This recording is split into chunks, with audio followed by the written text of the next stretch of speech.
rest. All right. Joe, you want to start us again? Sure. I find something to work with. I like using the Stuart Batty method. Stuart Batty, if you don't know, was probably the last of the turners that went through the program in England to be an apprentice turner. Served under his dad, who had served under his dad. The guy's a phenomenal turner, and basically production turning is what they did. Production turning of bowls, and so they would do it in a very efficient manner. He does a bowl using two different gouges. He uses a 40-40 grind, then what's called the bobbin feeder grind, which is this one here. So basically using these two grinds. Is the bottom feeder a 40 also? Yes, it's 40, but it doesn't have the wings. And you can see it on here, that it's flatter. It doesn't have the point on it. And you need that to get into the bottom of the bowl, because the 40-40 grind will not do it. Alright, and it just is terrible for that. Can you explain why? Because as you start coming around the bowl, you lose your bevel. You don't have a bevel to ride on. And when you look at riding the bevel, you see how this one rides here, and this one rides back here. So you've got more clearance with this one that you can push that cut. Because Stuart always emphasizes the push cut. He says it's the most efficient, smoothest cut you can get, and having learned how to do it, there's a little bit more of a learning curve than with other cuts. But once you get it, it is a very smooth and very efficient cut. You can remove a lot of material and still achieve a very smooth finish, even though you're basically doing a rough cut. So it's one of those things that works very well. Slightly limited because you can't get all the way inside of a bowl with it, but for the most part you can do all the rest of the bowl. Also, when he does a bowl, he starts by chucking it up with a reverse chuck. So this is the way the bowl is going to sit. And so he does the outside of the bowl, puts a grab on it, reverses it, and does the inside. And when you're doing the outside this way, it works pretty well because you got a nice solid grab on the bowl. So, any questions before we get started?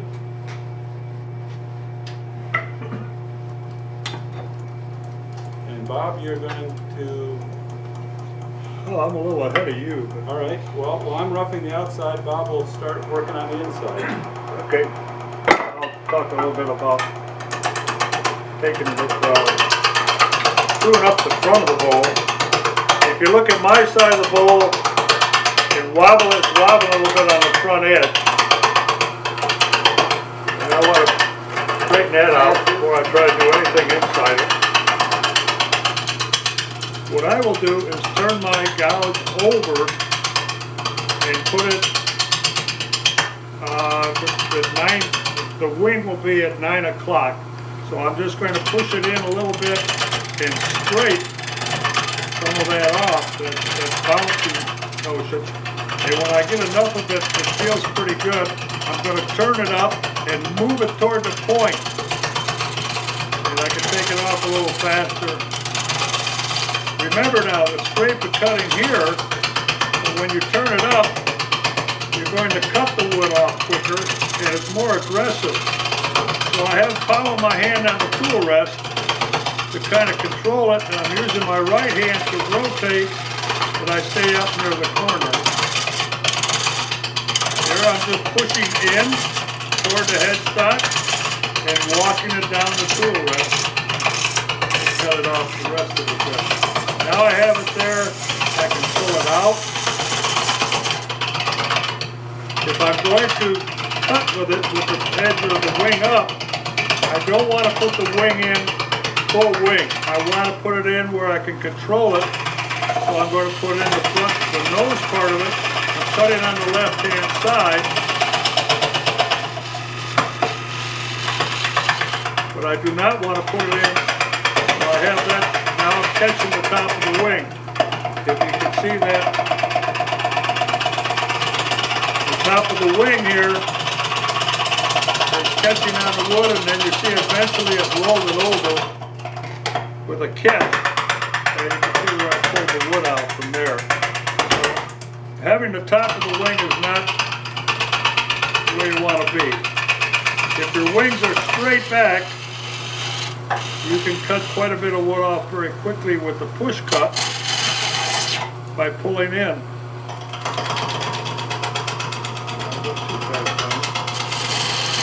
Now I can put that wing in, I'm using more of it, but I still have the handle down low. The closer you get to the middle, the slower it's going to go. You have to take a little more time. If I go to the center, I can push cut across it, cut it off, and get it out that way. Now, if Joe's still working over there, I'm going to start following this out a little bit.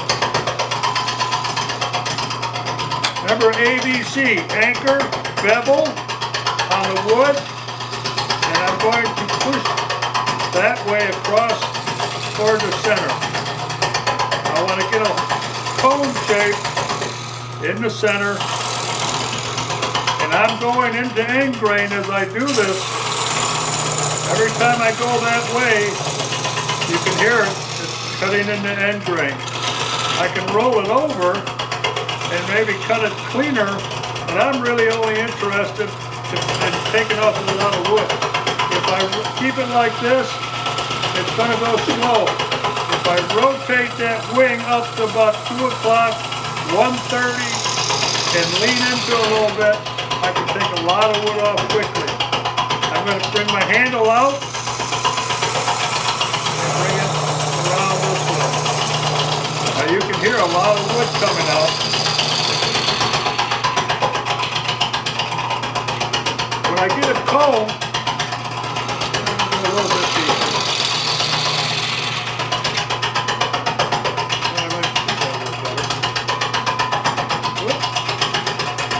Now, I want to take the wood out by taking the handle over to the right. I'm going to put the lower wing into the wood, and I'm going to push directly toward the headstock. Now, if I keep the wing parallel to the leg, the waist, it doesn't cut very well. It's doing a lot of scraping. But if I rotate that wing up, and I have half of it in the wood and half of it in the comb, it's going to cut it pretty quick. Now I can bring the handle in and rotate a little bit. Again, I have part of the wing in the wood, part of the wing. This is very hard wood, by the way. It's relatively dry. Joe's piece is a little bit softer. Now I can come back here. Now I can take that comb and dig it out a little bit more.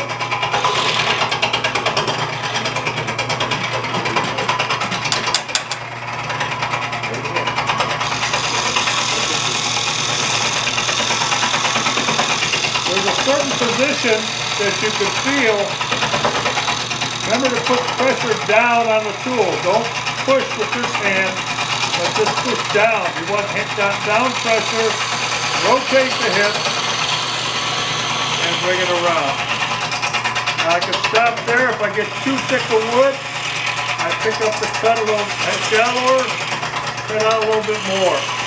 Once you have that in the correct position to cut, it will usually go down pretty easy.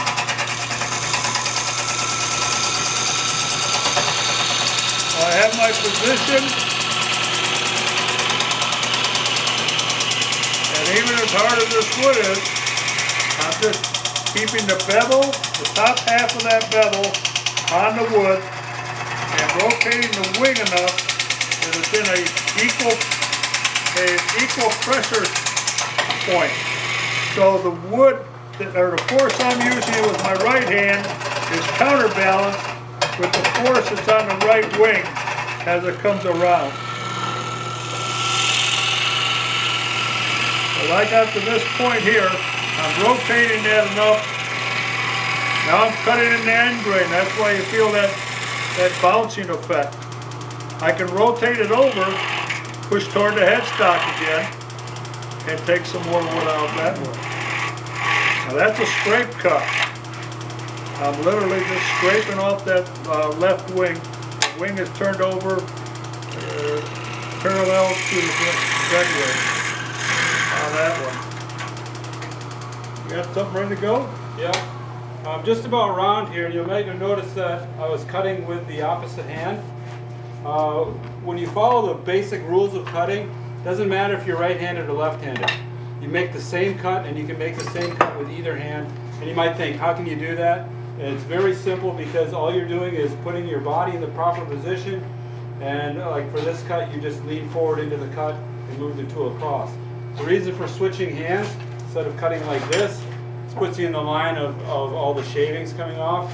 So if you stand and switch, just put the right foot forward and just lean through it, riding the bevel on the tool bevel on the wood that's exposed. You get a pretty nice cut. Well,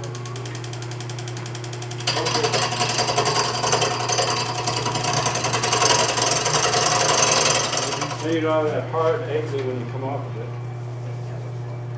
One thing you'll notice about this style of cut, I was taking off probably a ½ inch, and the cut is still fairly smooth. And that's part of that batty system, and that where you use the 40-40 bull gouge to make those cuts. Even with a rough cut, the tip is slicing off the fibers, the wings are peeling them out of the way. So you have the cut and the peel running at the same time.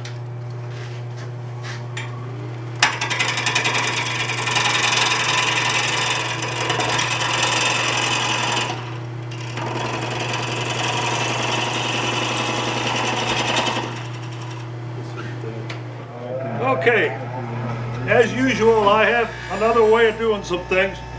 It's cutting on the outside. I'm going to use a little different tool here. This is a batty bevel, which is 40 degrees, but it's ground straight across the front. So if you look at this, there are no wings on this tool. Find it? Yeah. Here.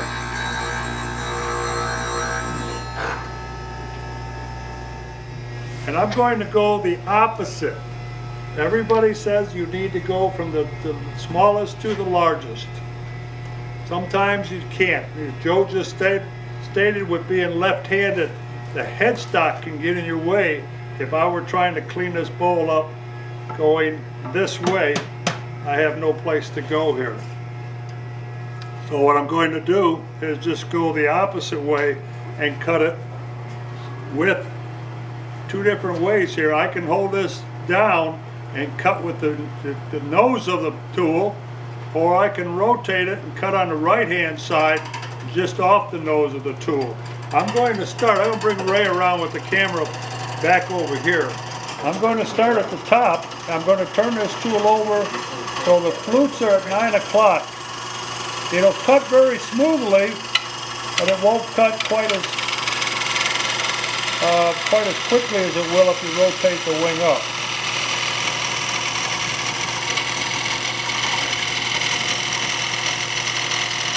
Now I'm going to rotate the wing.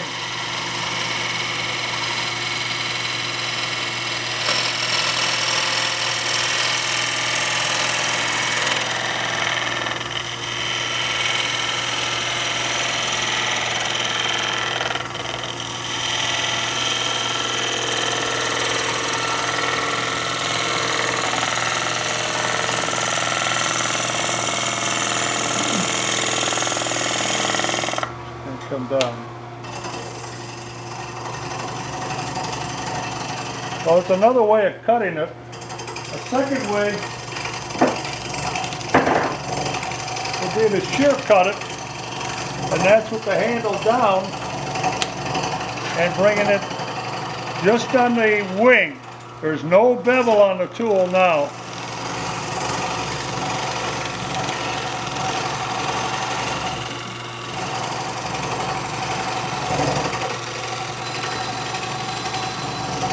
I can go either direction. I have the handle on my hip just above my pocket. Now I want to move the tool rest, bring it over. I'm going to again. Now this is with a 40-40 grind on the tool, and I'm getting some nice curls. I'm going to take a spindle gouge instead.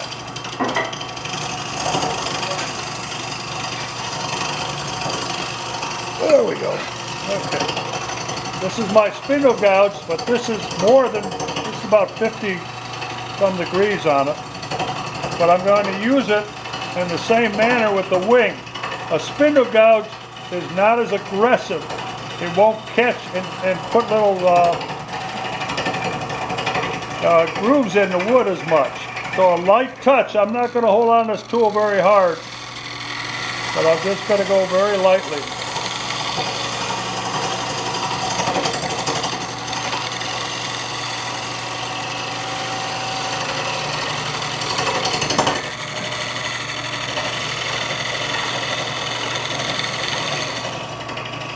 And you can see the kind of curl that comes off of the spindle gouge. It's a great finishing tool on the outside of a bowl, and a pretty good one on the inside a lot of times too.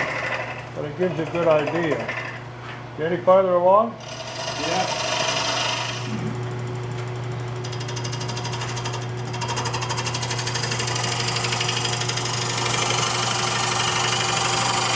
What are you doing now? Just angling the bottom of the bowl so it's, I got a little bit of that bark to take care of yet. And you're going against the grain too. Yeah. But I'm going slicing off with the nose and peeling with the wing. You see where he has the wing here on the tool, and he's using that as rope for the wood. But you notice it's taking him a while to do it. I've got a bounce to it, it's not going away. It's still taking a while to do it.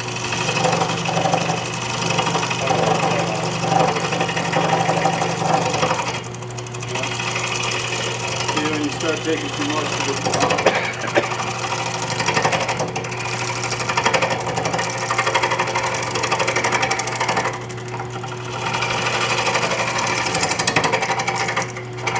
Seems like that ash is fairly dry also. Yeah, on the outside. Yeah. Cutting up here on the inside, it was nice and smooth and really easy to cut. Out here on the outside.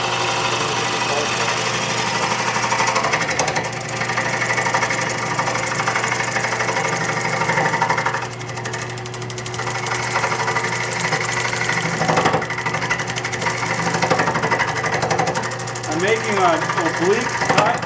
It's not straight in, it's at an angle.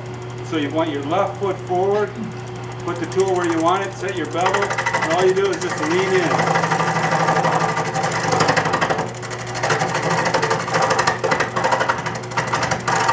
Then it's taking a beating.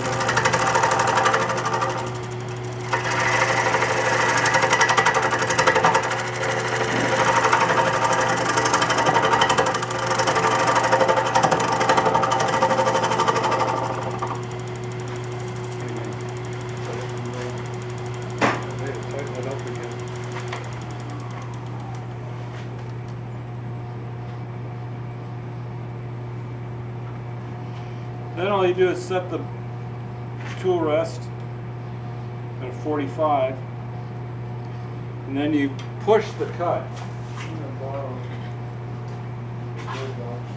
Shorter handle.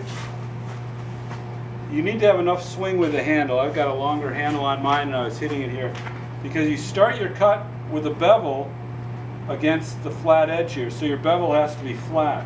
And you finish your cut with your bevel here, so you have to have this much room to swing. Put the right foot forward, left foot back, and you just push as you push through. And you have to do 4 things at once.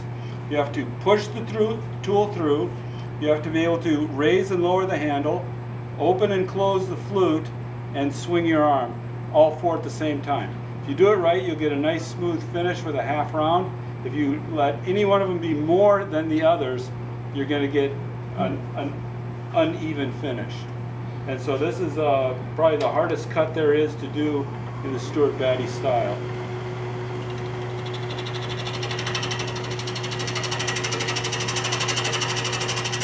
Notice the fluke turned over at 9 o'clock. And then once Trying to you get the cut, smooth cut. That's a little more speed because he's in toward the center. And what's really important in doing this cutting that Stuart Batty does, speed, it really makes a difference.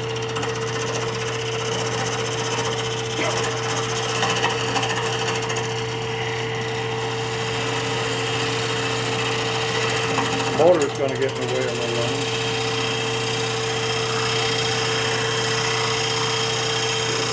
Good job, Joe. And here's where you can drop the handle a little bit once you clear the motor. Start opening that flute up. Watch the shavings get a little bit bigger.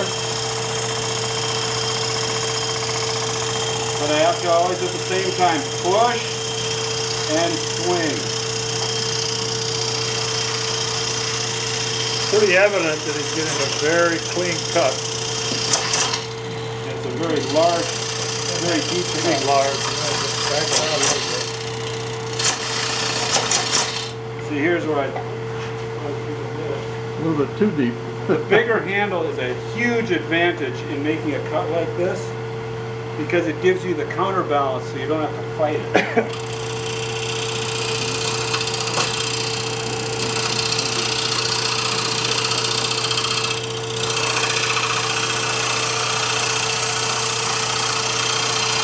And again, you think of someone like Stuart Batty as a production turner, you know, you're doing this to get it done. And to do it the most efficient way possible with the least amount of sanding is the goal.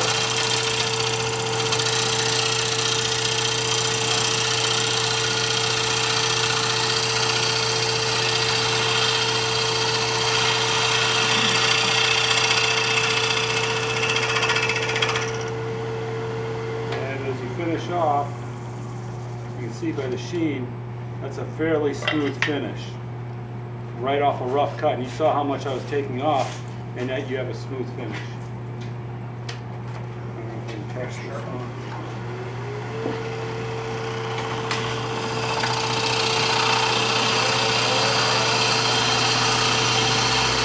And once you catch this cut, once you learn how to do it, it'll be one of your favorite cuts there is. Because you can just come around and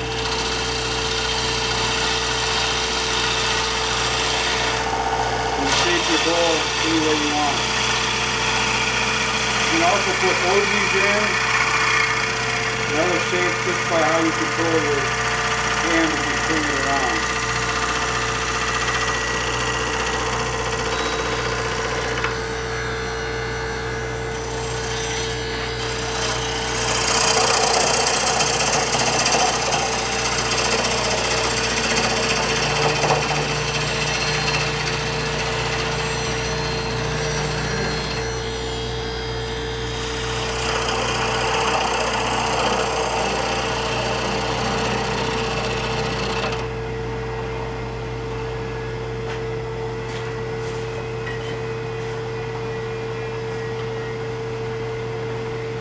Again, if you make this cut, you have to start with your root or with your bevel up against the wood, end with the bevel up, so you have to have enough room to make the cut.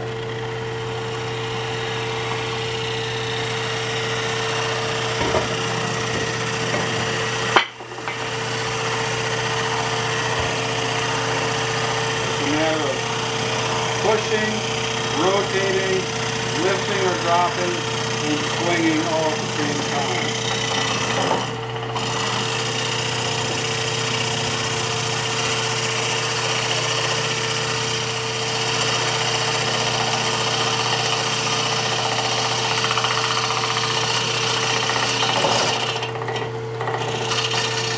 This motor's not helping him at all.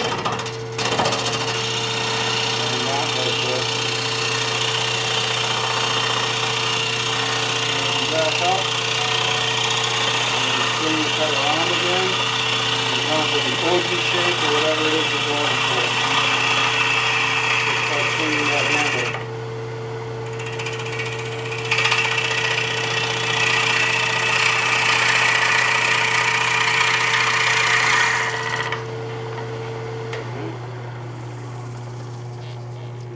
very smooth cut coming right off of that rough cut. It's still very smooth. As long as you got that, when you just jump in with this one, you get the same idea here. I'm going to go up a little bit. Bring my tool rest over a little more. But again, I'm back to my U. I just sharpened it up a little bit. It was sharp. Yeah. I'm looking for that bevel again. Motor's in the way of being too.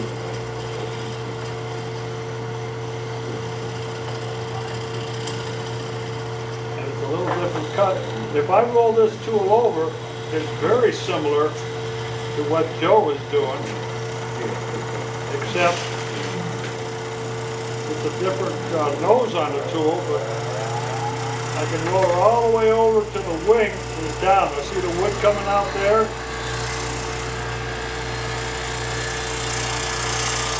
If I roll my right hand back up, it goes a little faster, but not quite as smooth. I come back, just clean it, very light touch. One of the things in wood turning is to learn a light touch. And the only way to do that is with a sharp tool. If the tool's dull, you can't keep it on the wood. It's going to come out of the wood, and you're going to push harder and have more trouble. But if Ray can focus on the shavings that are right in front of me here, this is a light cut, this one's a heavier cut. Light cut, heavier cut. So depending on how you want to finish the wood, you can maybe cut it up. But again, this isn't a whole lot different than the tool that Joe's using now.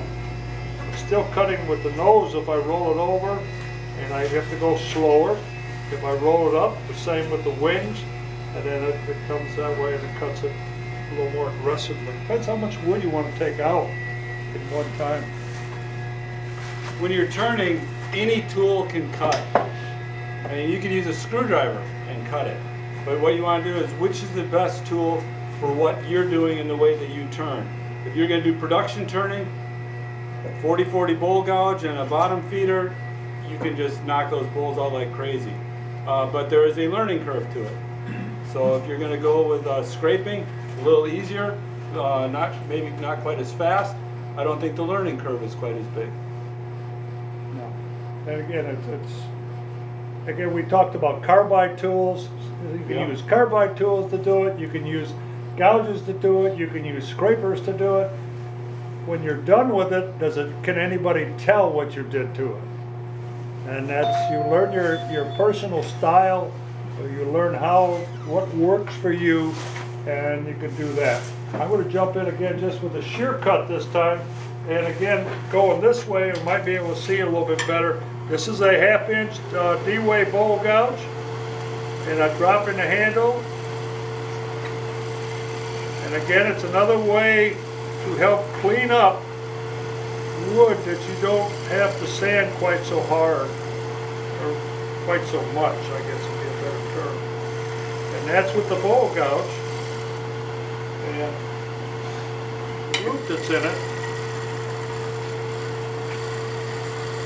And I could put even a lighter touch on the wood, just to smooth it out. It's almost one more, hardly touching it.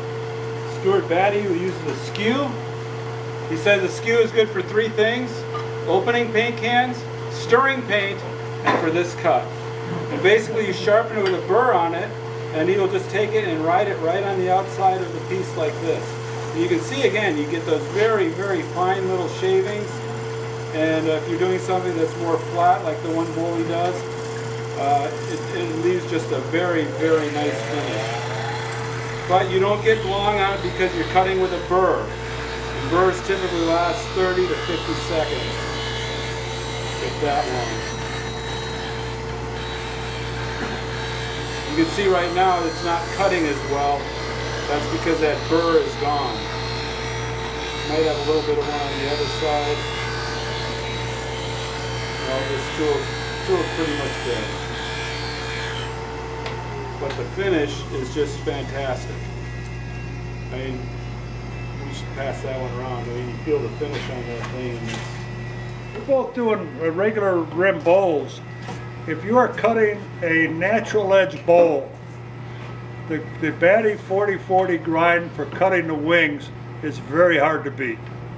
It's because you can use the point of the tool and roll it over, and you go pretty slow. You'll get a very clean cut on the wings, and you don't need quite as much pressure. Think about it, the wider this nose is, and you're trying to cut through a wing, the more likely you are to push the wing out, and then it's going to come back and forth. It starts to move this way. If you're cutting it with the tip of the tool, it's probably going to stay in line where you cut. If you're cutting on a line, follow that line, you're less likely to make the wings vibrate. When the wings vibrate, that's when you get all the grooves in them.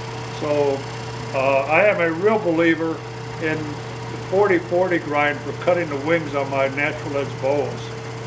It really is great for that. Once I get past the wings, I might switch, and as I get into the bottom of the bowl, I definitely have to get rid of my 40/40. But for 330, it's more likely to cut it as it's going away. So it's going to go from the point of the tool down toward the top of the wing and cut it that way. not much bowl left to use these. That's a pretty fancy divider. These you have there. These are the brand new double stop spot on calipers with the extra nut in the middle, which allows you to measure. Not this one? Yeah, you got a big lip on a bowl. You can come in, set the inside stop nut, release it, and there's your thickness. So these are ones that I invented, and we've had them manufactured. So if anybody's interested, you can see me. Are they available online? They're available online, and I brought a case along. I'm I sorry? got a whole case of them sitting here. Well, I'm told, but on the video, it's going to sound better if you mention where you can get them. They are What's the available price? online You at might- woodturnerswonders.com. Well, All right, for making a tenon, the 40/40 grind is excellent for making a tenon because all you have to do is set your bevel straight in so that you're perpendicular to your ways, left foot forward, start your cut, and you just push in. And when you get to the right size, you just roll the tool up so it's flat. And you got a tenon. You got a dovetail tenon that fits perfectly. But it only works if you make this grind straight across. If you get that little bird's beak in there or the bird's mouth or whatever, it won't work. You have to have it straight across. So that's part of grinding that tool the proper way. Makes it more can you useful. review that? The tool rest is set at 40 degrees. And what you want to do is very simply, this is kind of set up backwards, but you want to make sure that you keep the tool on the tool rest, bring it up at 40 degrees, usually you can draw lines over this way, start sharpening, and slightly slide it across, and swing it as the handle comes down, switch to the other side,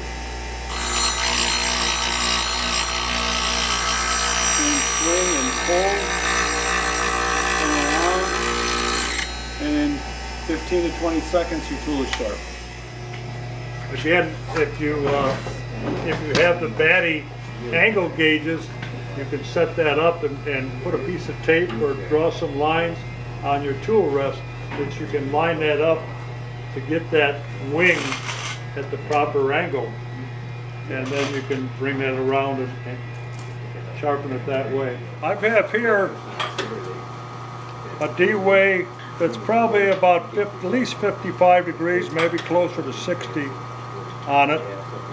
And I'm going to take out some of the wood with this one. I'm primarily going to keep it at about the lower wing I'm going to keep at probably about 230, somewhere in there.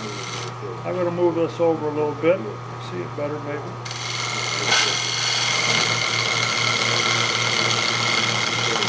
Now I'm going to rotate my right hand a little bit so I can cut that wood. The wing is cutting the wood. The point is not. The point is riding on the inside of this bowl.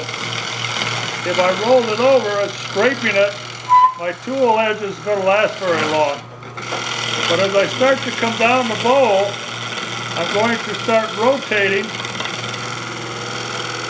and use more of the point into the surface of the wood. And even rotate the lower wing a little bit higher. And all that cut. Again, when I'm out here, I always start with the wing at 3 o'clock. The lower wing.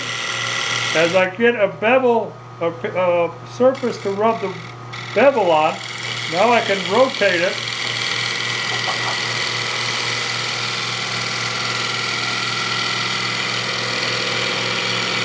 And as I come around the corner in the lower third, I want to rotate it even more. From here, I've gone to here. And I'm cutting the waste wood with the wing. And I get a pretty clean cut in the bottom of the third of the bowl. My tool rest is a little too high. See how I just went over the top? So I really need to lower that a little bit. So I can come around the corner a little bit better. I come back. When you're trying to find where to start, wiggle that tool back and forth a little bit so you get a starter cut. Now again, I'm going to bring the handle around into my body. I want to rotate. I want to rotate the tool. If I stay here, I'm trying to push across the end grain. Remember now, the grain is going this way down the bottom of that bowl. All right, you can see that up here on the top, there's a crack in it. It's going across. So if I have the tool laid over like that, it's going to scrape off of there. If I rotated it down, it would cut from the point down to the wing. If I rotate it up, I can see the cut a little bit better, and I can use the wing to cut across that end grain.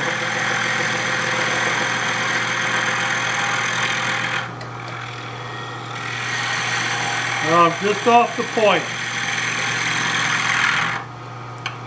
Let's talk a little bit about making a curve in the bottom of a bowl. If you have a sharp point like the 40-40, it's very easy to go too deep in it. But when you want to go around the corner, you need to turn that wherever you're going to cut with it, but you're going to use just the tip part of the, right below the point, and you're going to bring it into your body, and you need to rotate your hips to bring the curve around. Now if I slide down the tool rest to try to do that, if I'm here and I try to push my tool down the tool rest, I've come off the bevel and I've tried to cut it by pushing it right below the tip here, and actually I can't keep the tool in control. But if I bring it into my body and I rotate, and again I found the balance point between the waste wood on the wing and the nose of the tool cutting the wing. So I have equal pressure from my right arm to equal pressure of the waste wood. That makes sense? I don't want to push too hard and rub the bevel or the heel into the wood. I want to match. And a lot of professional wood turners will tell you to float the bevel across the wood. Again, this is very hard wood. This is right up there with probably white oak.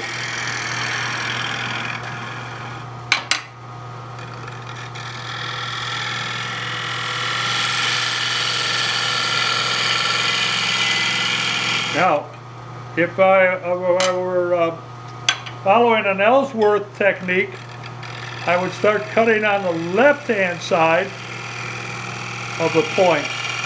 And this can be a little dangerous if you catch the tool and roll it over, or you get too much wood piled up and all of a sudden you're pushing against the wall of the bowl. You can get a catch in it and roll it the way you don't want to roll it. But it's a very clean cut, a very efficient cut. Now, my weight is all over my left foot, so I have to move a little bit and I can pick up that cut again. Went from my right foot over to my left foot and make a clean cut there. Joe's having some more rounds up place there. I'll keep taking the inside out of this. I want to take out the upper part of the bowl first.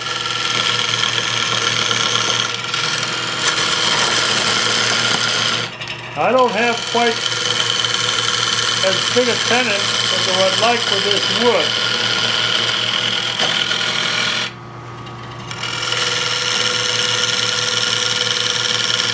And I'm basically pushing toward the headstock with my right hand and maybe my thumb just to give a little extra to it.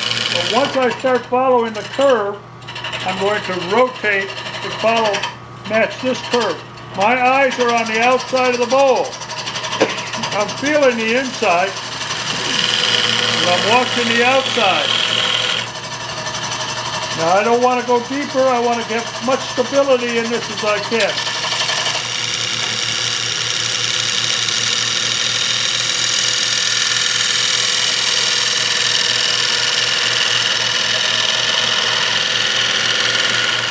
You can hear that when I started moving over, I'm getting a little heel bump in there.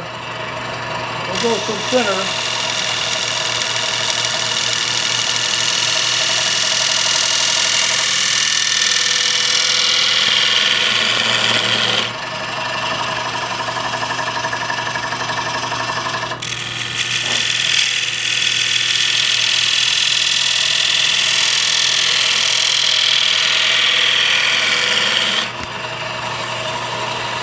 Now usually I would do the batty cut up here, cutting it right toward the headstock. I need to take some more wood out now.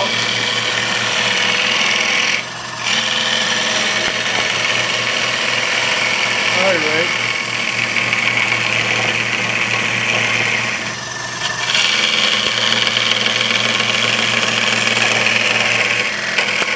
Turn it up a little bit, try to get it by the cameraman. Hear how hard this wood is.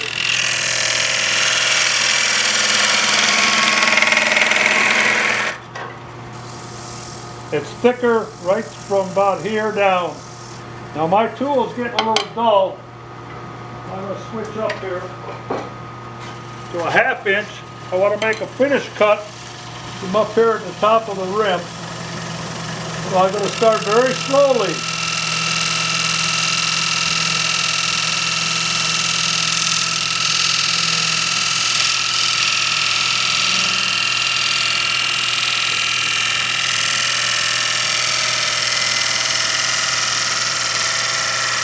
I'm trying to follow the same rotation again. There you can hear that clicking sound.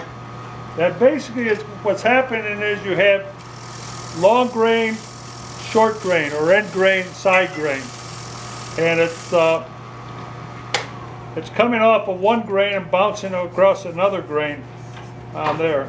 Now, if I'm turning a bowl, I have a tendency to really cut the inside and leave the bottom third a little bit thicker, knowing that I'm going to put it in a vacuum chuck, and I'm going to flip it over and I can sculpture the outside to match the inside, and also make my foot as what size I want to. Right now, I'm down to maybe 3/16 here, but I quickly go up to probably almost a 1/2 inch right down the bottom here. So we'll take some more wood out, considering what we're doing here today. How's it coming, Joe? Good.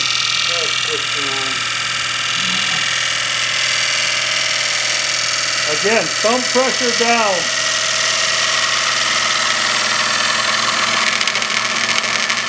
This is a 1/2-inch gouge. You hear the noise.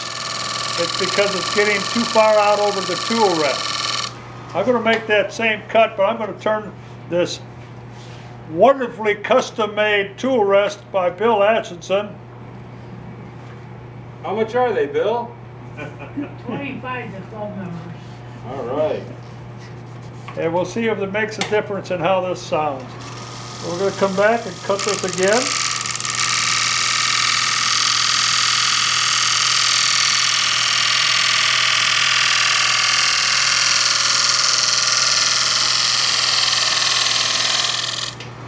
And you can hear the difference in that cut. Now I'm about 3/16 all the way down here. I have a little bit of problem out here where it's thinner and thicker than that one, but I just made a pretty good finished cut on the upper half of this bowl. And the thing is, then I have to pick up that and clean it up when I start taking the rest of the bowl out. So, as long as I'm here, I have out my bottom feeder. I'll take out some more wood because it's a sharper tool right now. But this is probably 80 degree bevel on this thing. So my handle's up much higher. It's up in those belly muscles where it's important. I can roll this tool over and cut. I can roll it over even farther and get the wood to come down the tool better. Remembering that I'm sliding it downhill like a knife rather than scraping it straight across like that. This would be a total scrape, no bevel whatsoever. You don't want to do that. It's hard to control it. Here I'm going to come up, I'm switching over to the left-hand side. Now the wing is cutting and the center of the tool is actually taking the waste wood out.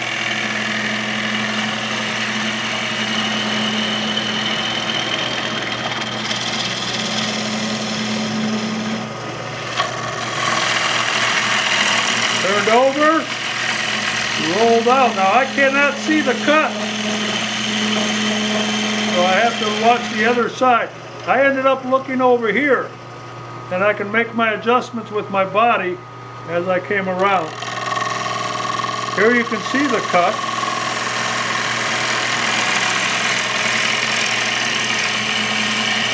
And you'll notice how this tool does a much better job of going across than if I tried to make that cut with the baddie. You can do it, but you can't do it like this. It's already wanting to go that way. It's trying to cut deeper, deeper, deeper because of the point. So, what I have to do is drop the handle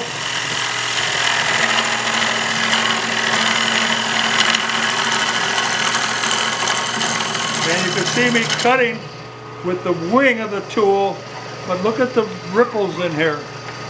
Now I need to slow that cut down to get it right.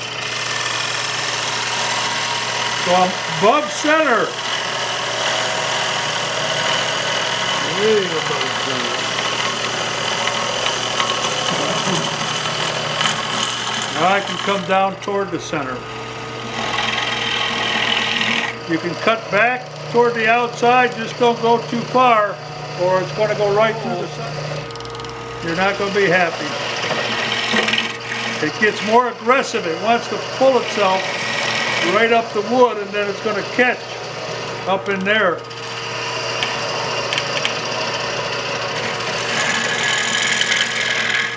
So you can see where the baddie tool is having its problems down the bottom. This one would be the same problem. It's my 40 grind, and it's only a 3/8. It's starting to shake. I can't control that tool in the bottom of the bowl.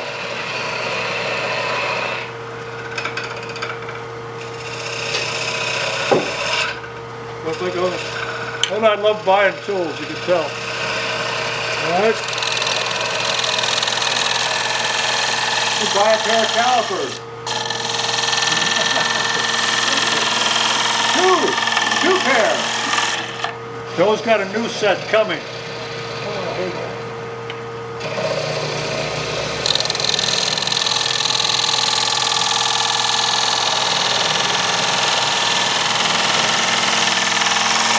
There's that rotation.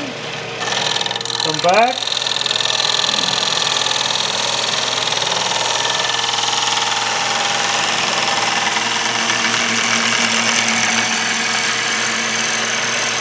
You can actually see the wood changing on the bevel as I went around that corner. It started over on one side and cut. It went around it. Well, we're down to probably about 1/4 inch right in here because of the wood is got bumping it there. And we keep cranking it out. Anything you want to say there, Joe? Well, in doing this type of cut, push cut, you just basically push right down into the center. Then you take the next little step, and you're just pushing. It's just the right hand pushing right into the center. And it's a fairly simple cut. It's easy on the jaws and the grab because you're pushing straight in for the most part. And you just keep working and hogging out wood. And so it's step after step. We're on this extension, so I'm getting a little vibration. If we weren't on this extension, you could take a lot heavier cuts. Because when you push straight in, it allows for that heavier cut with all your forces going right into the shot.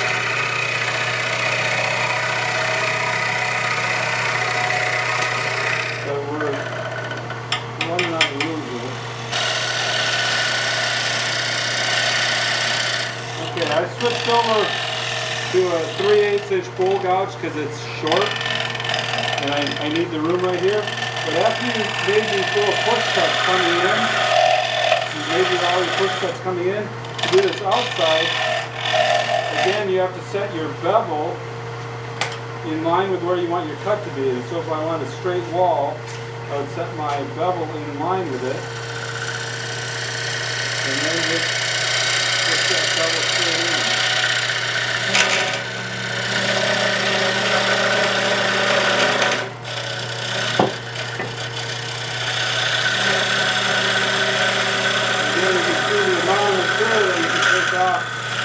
Just incredible. I'm using my left hand just to add weight, not to push it around.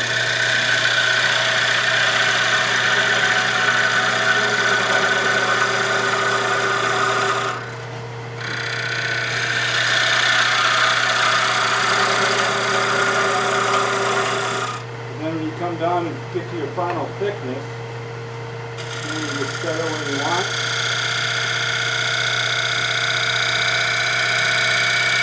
Push.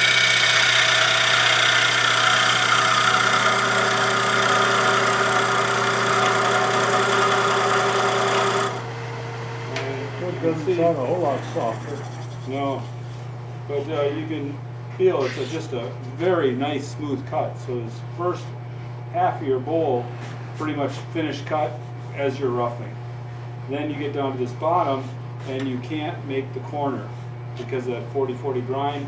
So you have to switch over to what Bob was showing before, that bottom feeder grind to allow you to push across the bottom. What's the bevel on that one? 40. And that's just a matter of starting to work the cut from the inside out. Going along the same stair steps.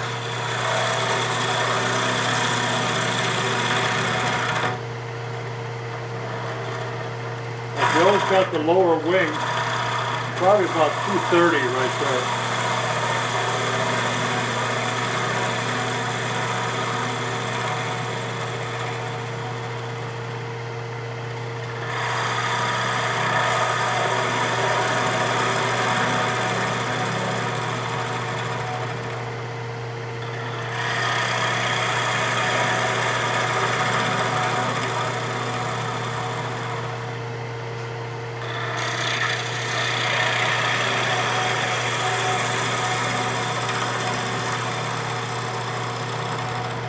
matter of pushing the cut straight through, like you were doing before.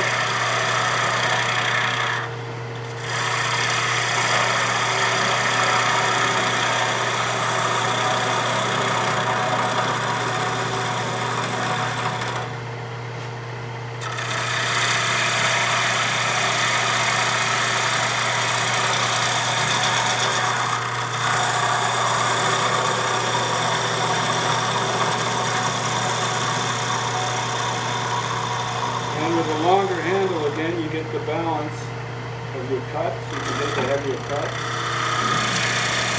What was wrong with the projectile? What was wrong with the projectile? Seems thick.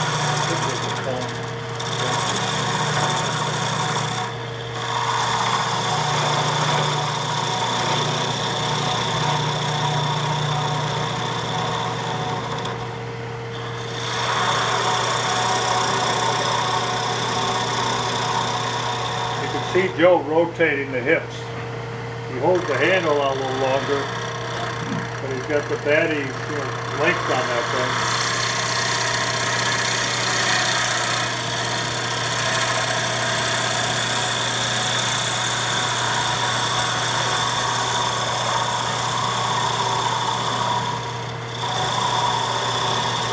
And I'm pretty much running out of room on the headstock over there. You get to the end, you just feel that nut. Let's put the other extension on the other end. Yeah. Yeah, that's what I'm saying, Wayne. There you Add it go. there. Okay, he's gonna get something else. I'll just finish out the bottom of mine.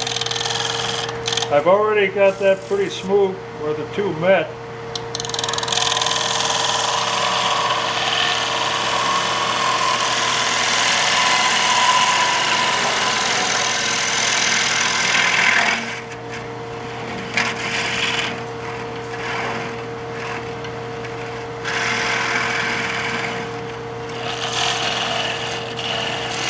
Nice getting a little dull.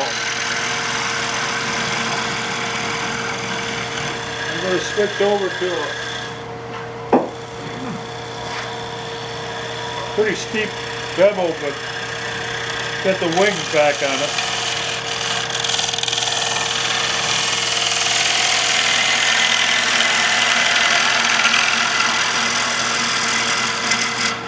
Finishing this off with a spindle gouge.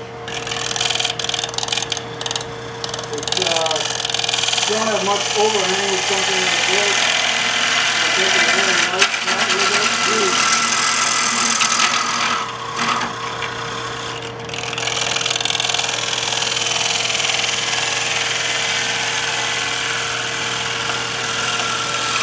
And I'm using it for the most part because it's got a short handle.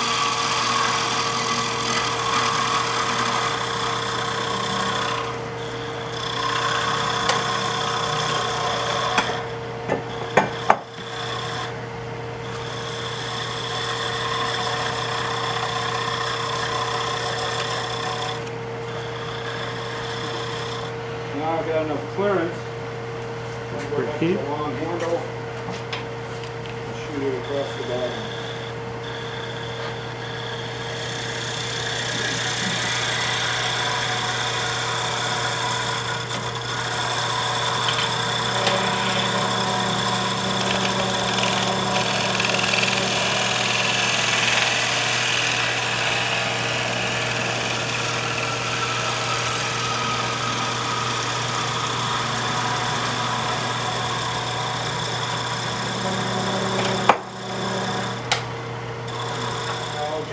Because of the length of the handle. Set the bevel.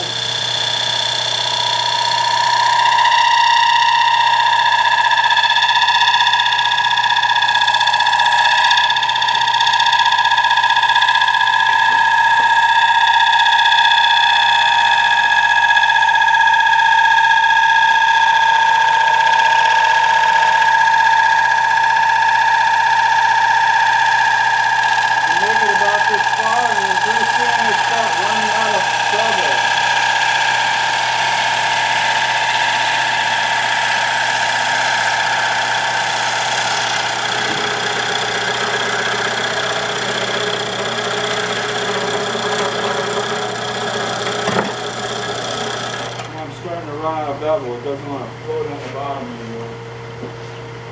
you switch to the bottom feeder. From there.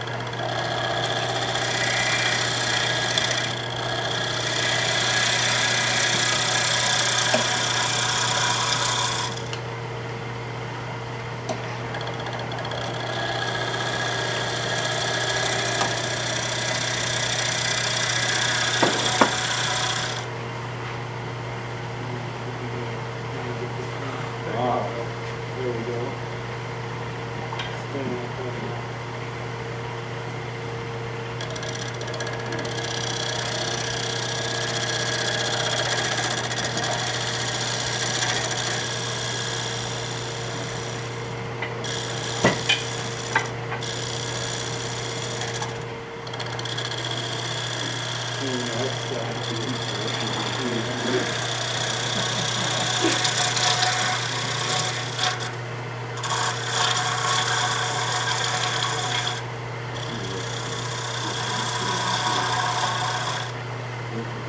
Stuart Batty tells a story when he was doing a bowl, and he was doing that same cut, and he ran into the tailstock.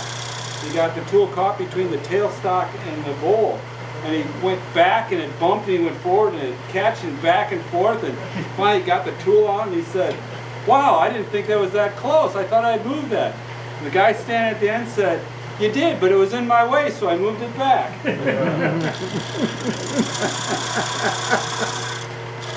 Oops.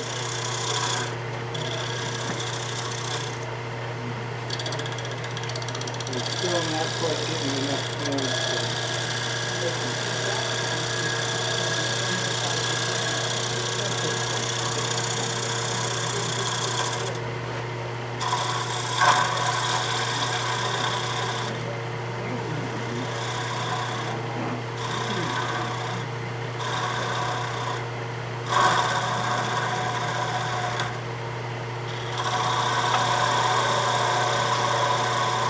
These bottom feeders take a little bit more to get used to.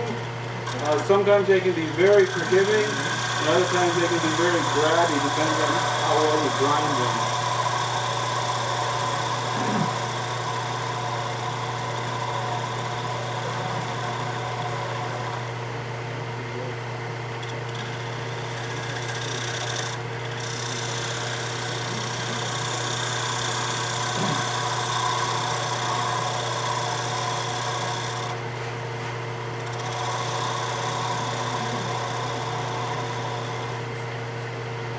You can tell right where I start using the bottom feeder and just kind of running out of room to get it in there.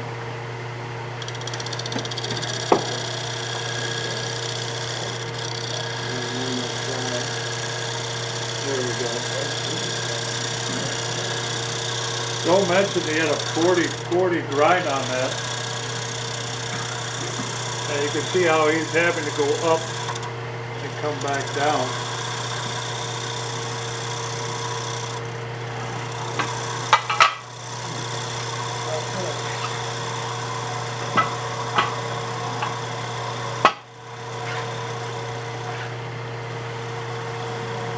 All I can give you.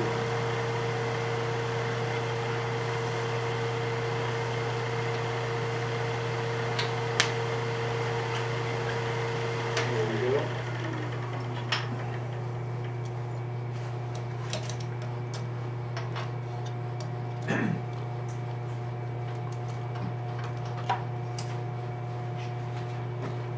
Yeah, don't do that. Faster, more efficient, but it's developed over people who had to do it for a living. He said you had to be able to take a log, take the piece of wood, roughed out, not cut or anything, but the log, to finish bowl in 40 minutes or you didn't make any money. And he was very, very well paid at age 16. Made more money than his dad. So he was a very skilled turner at a young age. So, you know, I don't think there's anybody that would doubt he's in the top 5 turners in the world, maybe even the best turner in the world. You had mentioned on the bottom feeder grinding it at 40-40, but Big Bob said you had one at 80? One I had is probably closer to 80. That just, it just, And the difference was that you could see he was dropping the handle, Yeah. just like I was when I did it with the one I had with no wings back on it. And that again, that's a 40 grind. As soon as you get the 40 grind, you have to drop the handle and get it above center and arc your way down into it. Dick Singh will do that with a lot of his grinds also. Whereas the 70, 75, 80, whatever you got there, it's more, the handle's just coming around. So probably it would be a little bit easier to learn and maintain that type of movement rather than having to drop it and rotate and arc it. The other aspect of dropping it and rotating it is, this lathe is smaller, the swing isn't as great. I've got a slightly larger one. You got more room. And you know, if you do it on a lathe like that, you run out of room because you can't drop the handle as far. So on mine, I've been dropping the handle, and it's an easier action on a larger lathe. or could you have two, one ground to 40 and one ground to 80 Sure. or something like that, right? Yeah. Yeah, I like the story of the guy up in Vermont back in the 80s. Sorry guys, but back in the 80s. And he would actually, because of he had an 8-inch miper blade, which is only an 8-inch throw. And he would actually have to bring the tool, when he got toward the bottom of the bowl, he would swing the tool this way and use it going backwards across the bottom of the bowl. Because he'd bump into the ways with the tool. There's all kinds of ways to do things. You need to pick something that you'd like to try to explore. If it doesn't work, you go to another one, you try another one. But if you're consistent and you're persistent, you're going to find that you get better and better and better at what you're doing. Will we ever be batty? No. No. There's nobody, not that I know of, that's that good. It's just It's just a matter of, I'm good enough to enjoy what I'm doing. If you're enjoying what you're doing, it may take a little